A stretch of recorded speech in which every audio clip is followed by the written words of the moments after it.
In this episode, I want to talk about maximizing your power units in order to change your life for the better. I'll explain. Hi, I'm Justin Barrett. I'm president of Blueprint 1543. I'm a former university professor and a psychological scientist, and this channel explores how to think better, to live better as a sciencey person and a Christian. In its short 140-year history, the field of psychological scientists has had many different dominant schools of thought. There was the psychodynamic school that Sigmund Freud started, and then there was behaviorism that's associated with B.F. Skinner prominently, and then there was the cognitive revolution of the 50s and 60s, and now evolutionary psychology is another rising sort of movement.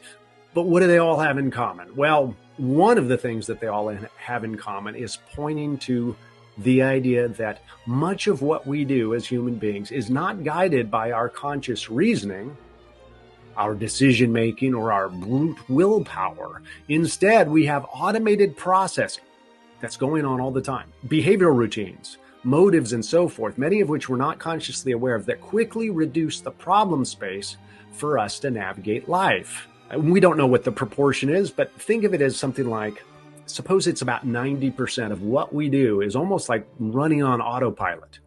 And so then there's this 10% of what we do that we have to use our willpower, our focus, it's sometimes called executive control, to decide what we're going to do that might deviate from what that autopilot says. And so I've been thinking about this lately, and I wanted to try out with you a way of thinking about this that I'm finding useful, and hopefully you'll find it useful too and practical. And that is, think of ourselves a little bit like a character in a video game. You know how lots of video games have like your health bar that, once it wears down, then your character dies, or you at least need to recharge it. And there are those kinds of ideas. Well, think of one of our bars being our willpower units, or WPs, in our video game. And your WPs can go up and down. And those WPs, those willpower units, is what enables you to do things other than run on autopilot. You just run the regular behavioral routines and so forth. We're going to tend to do what comes easiest, what is the sort of path of least resistance, unless we use this, the jargon is executive control, but I'm suggesting these WPs to move us, to say, no, I'm not going to do that. I'm going to do something different. I want to eat the chocolate. I'm not going to eat the chocolate. I want to punch that person in the face. I'm not going to punch the person in the face. All right, so you get the idea. Is I have to exercise that willpower, that self-control, to do something that isn't perfectly in line with my autopilot. Now, some conditions, physiological conditions, states that we're in, will lower our WPs, like being sleep deprived or physically exhausted. You have fewer WPs or willpower units to use under those conditions. If we're bombarded by too much noise or digital and electronic stimulation from TVs, computers, phones, billboards, advertising, all of that stuff, that lowers our WPs. We've got less capacity to decide, I'm not going to do a certain thing under those conditions. Being under the influence of many types of drugs, or certainly alcohol, reduces our WPs. Being rushed or hurried reduces our WPs, or makes it hard to access them. If our blood sugar is too low, that would be another condition. Hangry people don't have lots of extra WP to draw upon.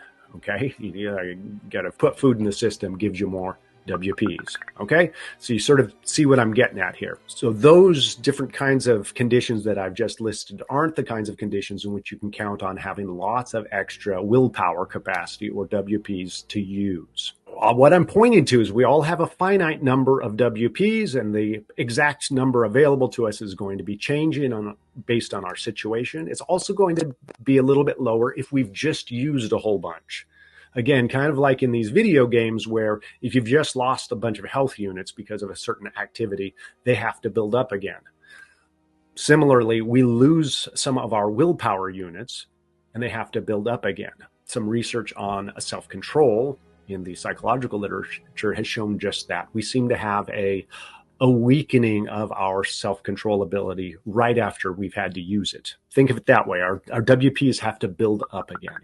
All of this points to some really practical, I think, observations. And that is that we need to use our limited number of WPs strategically. So I'm going to give just 3 tips for how we can use them strategically.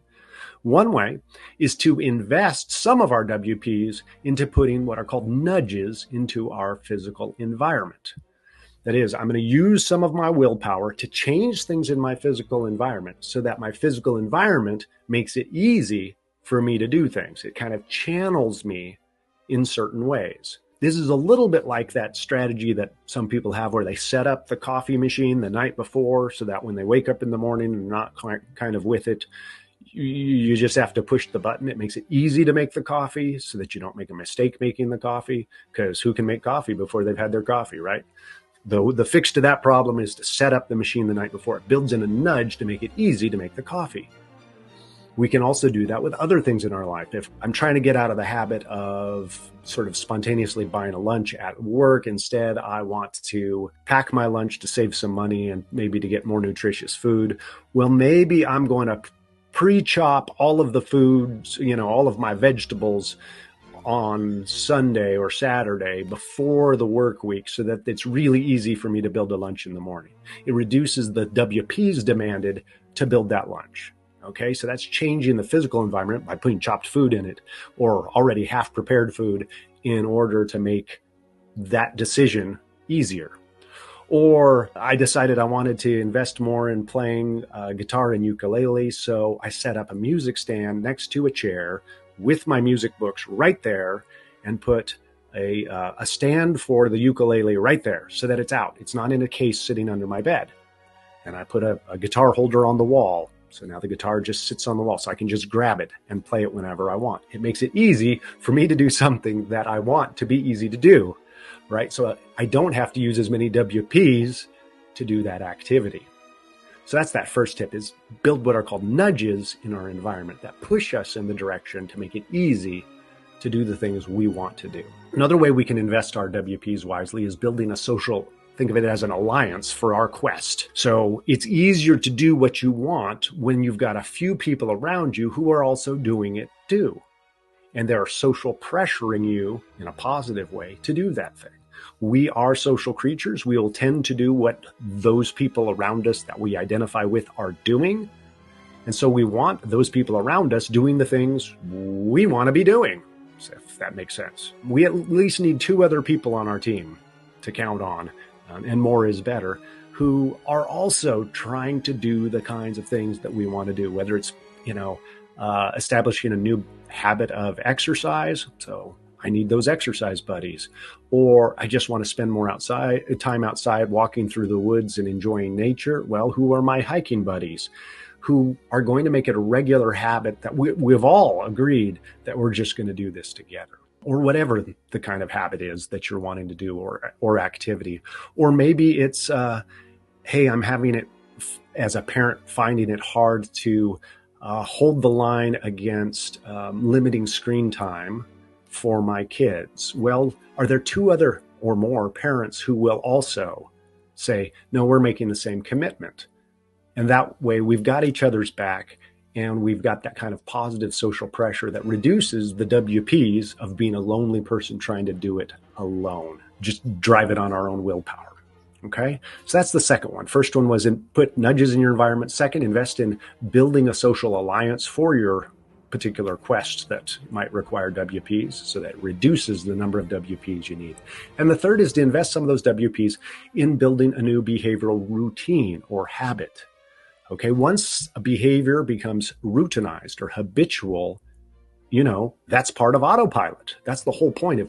It drives it down into that 90% or whatever the percentages of activities that are on autopilot, and we no longer have to decide to do it because it's just such a habit to do. So if we can invest some of our WPs in initially over maybe, depending on what the activity is, some estimates are it takes about, anywhere from 3 to 6 weeks to build a new habit.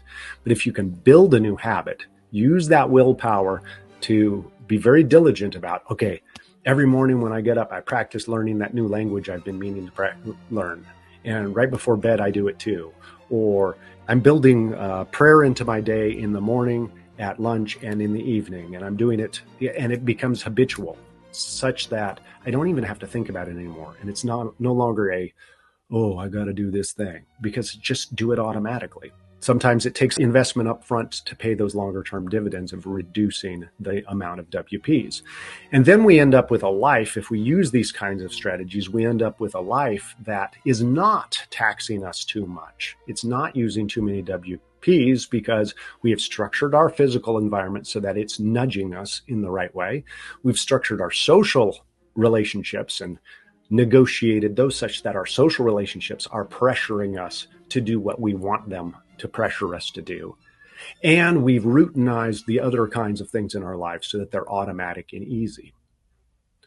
The bonus with all of this, those are the 3 tips, but a bonus is that if we work at building our WP capacity by regularly using WPs in these strategic improvement kinds of ways, then we actually get more. So there's some research coming out of the self-control literature that suggests that by using our self-control muscle, or our WPs, we get rewarded by getting more of them over time gradually.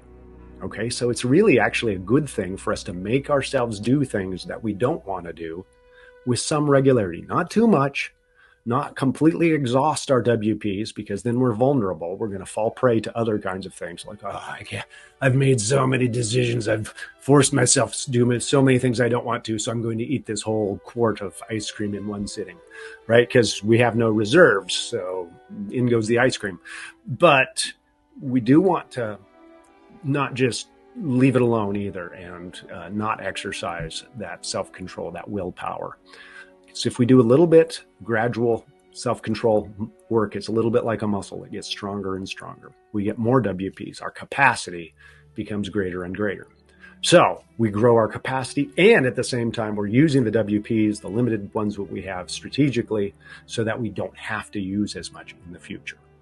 That's a recipe, it seems to me, for not being pushed around by the whims of our culture, whatever is the latest social media trend, whatever kinds of weird social pressures coming out of our schools or a media or whatever it is, and letting us really sort of become the kinds of persons that we want to be and live that good, fulfilling, full life. You may have noticed I use that term self-control in here in reference to these WPs. And if you know your Bible, right, self-control is a fruit of the Spirit. Galatians 5:22 says, but the fruit of the Spirit is love, joy, peace, forbearance, kindness, goodness, faithfulness, gentleness, and self-control. Against such things there is no law. Self-control, forbearance, patience, these are all concepts that are tied up with what I'm calling WP. They're part of that same psychological package. And they're a good thing, and they're a gift from God. There's biblical wisdom here too, that from, for instance, the parable of the talents in Matthew chapter 25, this idea that if we invest those talents well, we get more of them. Likewise, if we invest in self-control, even though it's a gift from God, if we invest it well, He will give us more of it. We will grow that gift. And that is spiritual fruit in our lives. So I hope this is useful insight for you. Let me know what you think. As always, like, subscribe, forward this video link to people you think it would be useful to, and leave me comments. I try to respond to comments if I think I've got anything interesting to say, and give us suggestions for topics you'd like us to take up in the upcoming year. Thanks for watching. In the meantime, maximize those WPs. Have a great year.